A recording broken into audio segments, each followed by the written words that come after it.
ఆర్థిక భరోసాగా సీఎం సహాయ నిధి అభాగ్యుల కొండగా ఆర్థిక భరోసాగా సీఎం సహాయ నిధి నిలుస్తోందని నకరకల ఎమ్మెల్యే వేముల వీరేశం అన్నారు. మంగళవారం రోజు పన్నలగూడెం ఎమ్మెల్యే క్యాంపు కార్యాలయంలో నియోజకవర్గ పరిధిలోని 72 మందికి 22,84,500 రూపాయలు సీఎం సహాయ నిధి కింద మంజూరైన చెక్కులను ఎమ్మెల్యే వేముల వీరేశం లబ్ధిదారులకు అందజేశారు. ఈ కార్యక్రమంలో TPCC manifesto committee member Chamala Srinivas, Nakrekal PSS chairman Nagulamanchi Venkateswarlu, అన్ని మండలాల అధ్యక్షులు, ఆయా గ్రామాల నాయకులు తదితరులు పాల్గొన్నారు. మండల పార్టీ అధ్యక్షులు నారగపల్లి మండల పార్టీ అధ్యక్షులు ఉషయ్య గారు, Nakrekal municipal vice chairman Krishnamurthy Umarani గారు, అట్లాగే మాజీ ఎంపీపీ సాగరన్న గారు, కట్టంగూడు మండల పార్టీ అధ్యక్షులు సుక్కయ్య గారు, మాజీ జడ్పీటీసీ అన్న సుంకరమైన నర్సన్న గారు, అట్లాగే చిట్యాల మండల పార్టీ అధ్యక్షులు లక్ష్మీనర్స్ గారు, కేతిపల్లి మండల పార్టీ అధ్యక్షులు కంపసాటి శ్రీనివాస్ గారు, కేతిపల్లి మాజీ ఎంపీపీ మాధవరెడ్డి అన్న గారు, నగరపల్లి మండల పార్టీ అధ్యక్షులు పెద్దలు యేసుపాదం గారు, నారగడపల్లి మాజీ జడ్పీటీసీ దూర్మంట సత్యన్న గారు, సీనియర్ నాయకులు పెద్దలు మాఫీ చేస్తాం.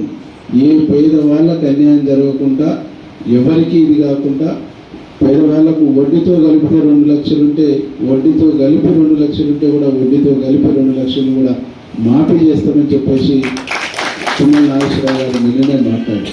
కాబట్టి చాలా చిత్తశుద్ధితో ప్రభుత్వం ఉంది, చాలా చిత్తశుద్ధితో ఉన్నది.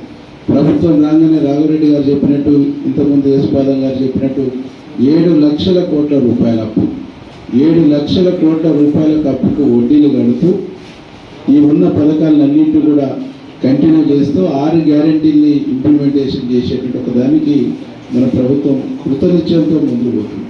దీంట్లో మనం చూస్తున్నాం, నిన్న మన డిఎస్సి ఉద్యోగాలు సంబంధించి డిఎస్సి నోటిఫికేషన్ కొంచెం వాయిదేయాలి, ఉద్యోగాలు పెట్టి మన ప్రభుత్వము అధికారంలోకి వచ్చిన వెంటనే డిఎస్సిని 11 గతంలో గత ప్రభుత్వం 5,000 నోటిఫికేషన్ 5,000 ఉద్యోగాలకు నోటిఫికేషన్ ప్రకటిస్తే దాన్ని పెంచి 11,000 జాబులతోనే నోటిఫికేషన్ వేసాం. నోటిఫికేషన్ వేసిన తర్వాత డిఎస్సికి ప్రిపేర్ అయినటువంటి వాళ్ళు, డిఎస్సికి ప్రిపేర్ అయ్యి సిద్ధంగా ఉన్నటువంటి వాళ్ళు రాయడానికి సిద్ధంగా ఉన్నారు. ఈరోజు ఏం చేస్తున్నారు, ప్రతిపక్షాలకు ఏం పని లేదు.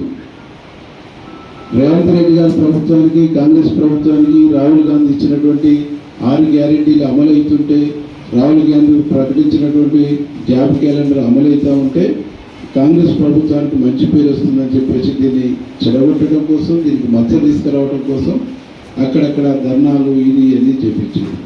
మన ప్రభుత్వం ఏం చెప్తుందంటే ఆల్రెడీ ప్రిపేర్ అయి ఉన్నటువంటి విద్యార్థులు రాసుకుంటారు, ఇంకా మేము వేరే దానికి ప్రిపేర్ అయినాం, దీనికి ప్రిపేర్ కాదనుకున్నటువంటి వాళ్ళు వేరే ఉద్యోగం రాకుంటుంటే మళ్ళీ మరొక 6,000తో మళ్ళీ కూడా డిఎస్సి వేస్తామని చెప్తారు.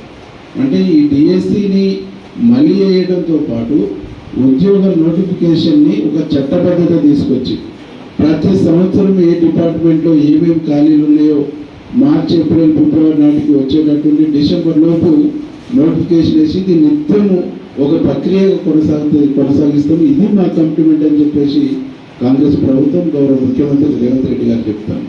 కాబట్టి ఇంత కమిట్మెంట్తో, ఇంత నిబద్ధతతో ప్రభుత్వం పనిచేస్తూ ఉంది. పనిచేస్తున్నటువంటి ప్రభుత్వానికి మీరందరూ కూడా ఆశీర్వాదం, చేయూతనిచ్చి అండదండగా నిలబడవలసినటువంటి అవసరం, ఆవశ్యకత ఎంతైనా ఉందని చెప్పేసి మీ అందరూ కూడా పేరు పేరున విజ్ఞప్తి చేస్తాం. కొద్దిగా అందరు రావడానికి ఆలస్యమైన ఇంత పొద్దుగా వచ్చిన మీ అందరికీ పేరు పేరున మరొకసారి సీఎం రిలీఫ్ ఫండ్ అందుకుంటున్న అందరికీ శుభాకాంక్షలు తెలియజేస్తూ, గౌరవ ముఖ్యమంత్రి రేవంత్ రెడ్డి గారు, మన ప్రభుత్వం, మనం ఎన్నుకున్నటువంటి ప్రభుత్వం, మనం తెచ్చుకున్న కాలంలో మేము చాలా గ్రామాలకు తిరుగుతున్నప్పుడు గతంలో సీఎం రిలీఫ్ ఫండ్ పెట్టినాం, అవి వస్తాయా రావాయా, అవి ఏడున్నాయి అనేటువంటిది ఒక ప్రశ్న మాకు ఎదురయ్యింది. మా మండల పార్టీ అధ్యక్షులందరూ కూడా మేము పోయినప్పుడు అడుగుతున్నారు, అంటే ఆ పేరు లేదు, లిస్టు లేదు, మాకు ఆ డేటా మా కాడ లేదు, ఆ పేర్లు లేవు, ఏం చేయాలనేటువంటి ఒక అర్థం కాని పరిస్థితుల్లో మాకు నోటీస్కి వచ్చినటువంటి పేర్లు రాసుకొని పోయి మా అక్కడ సిసి మధు ఉంటాడు, ఆయన కూడా హెల్త్ డిపార్ట్మెంటే కాబట్టి మరి ఏదైనా చేయాలి. మన నియోజకవర్గం నుంచి అక్కడికి పేర్లు ప్రపోజ్ చేయబడినటువంటి మొత్తం మా కాడికి జిరాక్స్లు వస్తే జిరాక్స్లు తీసుకో, పేర్లు వస్తే పేర్లు తీసుకో, నువ్వు తిప్పలబడి అన్నీ మనం ఎన్ని ఉంటే అన్ని బయటికి తీసుకురావాలి. 50,000 వచ్చినా 60,000 వచ్చినా 70,000 వచ్చినా అలా కొద్దిగా ఆసరైంది పేదవాళ్ళకి అని చెప్తే దాదాపు 2 మనుషులు కష్టపడి ఒక 72 వరకు పట్టుకురాగలిగి నేను కూడా ఇంకా ఇంకెన్నో పట్టుకొచ్చేటువంటి ఒక ప్రయత్నం చేశాను. అప్పటికి రాజకీయ భేషజాలు పోవద్దని చెప్పేసి ఒక ప్రయత్నం చేసినాం.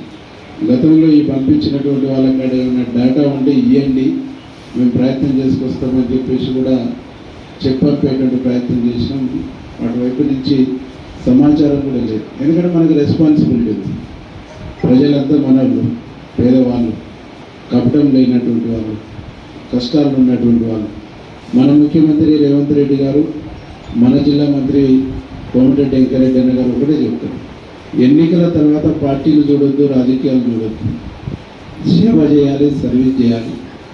ఆ సేవ చేస్తూ సర్వీస్ చేస్తూ ప్రజలు మనల్ని హక్కున చేర్చుకుంటారని చెప్పేసి పదే చెప్తారు. ముఖ్యమంత్రి రేవంత్ రెడ్డి అనేది ఒక విషయాన్ని చాలా స్పష్టంగా చెప్తారు, ఏ పేదవాళ్ళు అన్యాయానికి గురవుతారో వాళ్ళ పక్షాన మనం ఉండాలి. ఎటే టైంలో గ్రామాలలో కాంగ్రెస్ పార్టీ శ్రేణులు, Congress party cadre, Congress party నాయకులు గత ప్రభుత్వంలో గత పాలనలో జరిగినట్టుగా పోలీస్ స్టేషన్లు, ఎంఆర్ఓ ఆఫీసులు, ఎంపీడీ ఆఫీసులు అడ్డాలు చేసేసుకొని పేదవాళ్ళకి అన్యాయం చేయొద్దు అనేటువంటిది పదే చెప్తాం. మనం పేదల పక్షపాతం. ఇందిరమ్మ రాజ్యం అంటేనే పేదవాళ్ళ రాజ్యం.